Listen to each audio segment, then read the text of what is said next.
So the first lecture in this series is going to be about sets. Like set is the basic building block for high mathematics. So let's start first with the basic definition of what a set is. A set is a collection of things which are called the elements of the set. We kind of think a set as a single object and often try to denote sets with capital letters like A, B, C, so on and so forth. So let's put some notation to this entire concept. So let A be a set and X be an element of it. We say that X belongs to A. Symbol for this phrase belongs to in maths. So whenever we say X belongs to, we can denote it with this particular symbol. The symbol over here corresponds to the phrase belongs to. So this in turn can act as a notation for the statement that X is an element of A or X belongs to A. There's another concept in math, a basic math, which is known as negation. Negation is simply the opposite of a particular statement. So the negation of the statement X belongs to A is simply X does not belong to A, or X is not an element of A. We have a notation for that as well. So this is denoted by this particular symbol. This means it does not belong to. Obviously, when we say a collection of objects, there can be multiple sets, right? The next notion that is very, very crucial in understanding of sets is the equality of sets. So let's say there are two sets, set A and set B.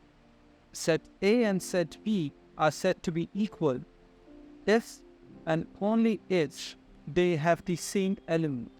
Now, this particular phrase, if and only if, is a very, very important phrase in math. Whenever you would like to prove or disprove some claim, some construct of any notion, this particular phrase has significant importance. We will come to this later. For now, in this context, this particular phrase means that every element of A is an element of B, and every element of B is an element of A. Let Z denote the set of all integers. That means that the elements of set are the negative integers, 0, as well as the positive integers. So it would be something like this, from -5, -4, -3, ... 0, 1, 2, 3, ... so on and so forth. So we could simply write over here, if we take a particular element from this entire sequence, that would be an element of set. So for example, 0 is an element of Z. We could say -4 is an element of Z, -100 is an element of Z. We could even say 3 is an element of Z. So this is the set of integers. Well, what kind of numbers are not an element of this particular set? Well, let's say fractional numbers. Half is not an element of set. Let's say 0.666 recurring is not an element of set. So similar to the example that we talked about in the first point, let's denote another set R, which denotes the set of all real numbers. What does that mean? We can simply draw a number line. We have 0 over here, we have 1 over here, we have 2 over here, 3 over here, and so on. And also on the negative side. This entire end-to-end from the negative to 0 to positive, everything belongs to real numbers. which we denote with R. And this involves the decimal part, fraction part, the recurring, the non-recurring, decimals, everything is included. In this particular set, you can choose any point on this particular number line arbitrarily, and then each element, you can pick any element x which would belong to R. The set notation, we usually use curly braces. So say for example, a set S whose elements are A, B, C, or a set B whose elements are 1, 2, 3, 4, 5, we denote them like this. The order of the elements does not matter. So ABC would be perfectly equivalent to BAC, CBA, or the other. You know, in total you have 6 permutations in this entire sequence, ABC. A set can definitely have one element. Let's say this as S1. It can have 2 elements. It can have an infinite number of elements, but also it can have no element at all. So right now I am going to introduce a concept which we will be using it or defining it at a very, very superficial level, but still it's necessary not to go into the extreme details and, lose our path into it.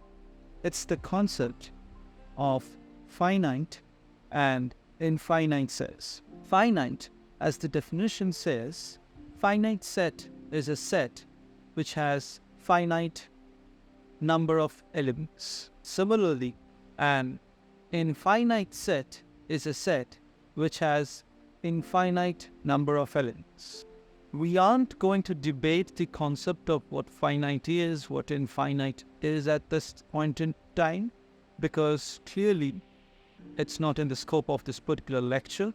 Now, we take a look into another concept, cardinality of sets. In some textbooks, you might find this termed as cardinality. In some textbook, you might find this termed as the order of the set.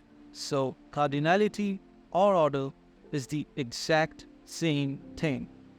It's simply the number of elements in a finite set. Obviously, once again, we aren't going to debate the concept of finite and infinite. So it makes sense at this point to mention that the number of elements is cardinality or the order of this set. So as you can see, these two straight lines, and within that, we write the set notation is known as the cardinality or the order of the sets. So let's say, for example, if we take a look at S1, the cardinality of S1 would be 1, S2 would be 2, and similarly for S3, since we do not have any elements, it's 0. So in notation 1 that you're going to find, we are using curly braces over there, writing these numbers using the ... notation to imply that there are more numbers in that particular segment. We also have some descriptive set notation to describe that particular sequence. So let's take again the set of integers. What we wrote above is we used the ... We started from -5, -4, -3, ... We came to 0 and then the positive integers, and then again we use the ... dots. We can also write this particular notation in another format. So this is read as Z is the set of all such x such that x is an integer. So this vertical line over here, you can think it is representing this particular phrase such that. So usually on the left of the vertical line, you have an element or a symbol. Let's take some examples. Let's say Z1, right? We say x belongs to Z such that x is greater than equals to 1 and less than equals to 10. So this is equivalent to writing 1, 2, 3, 4, 5, 6, ... all the way up to 10. So what we are saying in the statement is that point number 1, x is an integer. Point number 2, which is obviously the right side of that vertical line, that x, whatever that x might be, which is an element of Z in this case, it's greater than, equal to 1 and less than, equal to 10. So this is another statement. If we have to expand that entire thing into set notation, we could simply write the numbers from 1 to 10. So this was all about notations, equality, cardinality, the definition of a set. In the next video, we will be talking about what subsets are. Thank you so much for tuning in, folks. If you enjoyed today's video, make sure you hit the like button. It really helps the channel out. Don't forget to subscribe and ring that notification bell so you never miss out on our upcoming content. Have a question or want to discuss further? Drop a comment below. I'm always eager to delve into these problems with you. As always, thank you for your support, and we will catch you in the next video. Stay awesome.